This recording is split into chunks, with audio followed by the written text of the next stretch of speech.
క్షేమమునందుటయే సర్వజనులకు ప్రయాసగా మారే క్షేమాధారము నీవై దీర్ఘాయువుతో సంతృప్తి పరతువు నన్ను. క్షేమమునందుటయే సర్వజనులకు ప్రయాసగా మారే క్షేమాధారము నీవై దీర్ఘాయువుతో సంతృప్తి పరతువు నన్ను.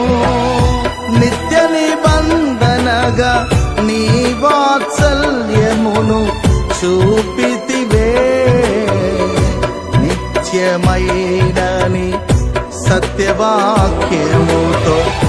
నిత్య నిబంధనగా నీ వాత్సల్యమును చూపితివే, నిత్యమైనని సత్యవాక్యముతో. సజీవుడవైనా